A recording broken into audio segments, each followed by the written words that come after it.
یہ تو پہلی مرتبہ سنا، آپ تو عجیب بات بتائیں، بلکہ آج کل تو اس قسم کے موضوعات سن کر نا فوراً پوچھتے ہیں کہ آپ بریلوی ہیں کہ دیوبندی ہیں، اس طرح کے سوالات شروع کرتے ہیں۔ میں نے کہا یہاں سب برابر ہے بھائی، رحمت لوٹنے کے لیے آئے ہیں، رحمت کی باتیں کرو۔ تو ان کو سمجھانے کے لیے انہوں نے ایک مثال ڈالی، وہ مثال بھی عرض کر دوں۔ میں نے عرض کیا کہ دیکھو آج کل نہیں بلکہ اب تو بہت عام ہو گئی ہے، کوئی دنیا کے اندر بڑے بڑے سپر اسٹور ہیں، بڑے بڑے اسٹور ہیں،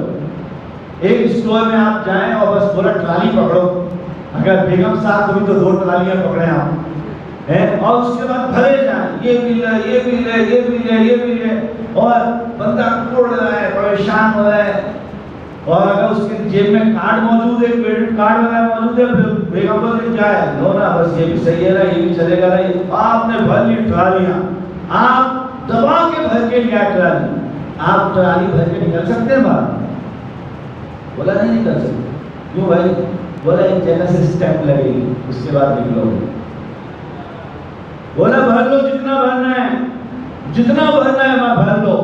لیکن پھر کیا ہوگا کہ ایک جگہ پہنچو گے، وہاں پہ سٹیپ لگے گی، سٹیپ لگنے کے بعد آپ باہر جا سکیں گے، سٹیپ لگنے کے بعد باہر جائیں گے۔ یہ مثال میں نے ان کو وہاں کی مدینہ طیبہ ہے، میں نے عرض کیا رب کریم کے دربار میں آتے ہیں، مانگتے ہیں رب سے، ہر کچھ مانگتے ہیں، ملتا رب کے ہاں سے ہے، سب کچھ رب دیتے ہیں، سب کچھ دیتے ہیں، لیکن جب جناب رحمت للعالمین کے دربار میں آتے ہیں تو سٹیپ یہاں پہ لگتی ہے۔ بولے سٹیپ لگے گی تو جائے گا، ایسے نہیں جا سکے گا۔ دونوں دربار ایک جیسے ہیں، بیت اللہ کے لٹانے کے خزانے آپ دیکھیں، ہزاروں لاکھوں لوگ لگا ہوئے ہیں، لائنوں میں لگے ہوئے ہیں، لیکن دروازے کو تالا لگا ہوا ہے، تالا لگا ہوا ہے، اور بولا مقفل ہے در لٹ رہے ہیں خزانے،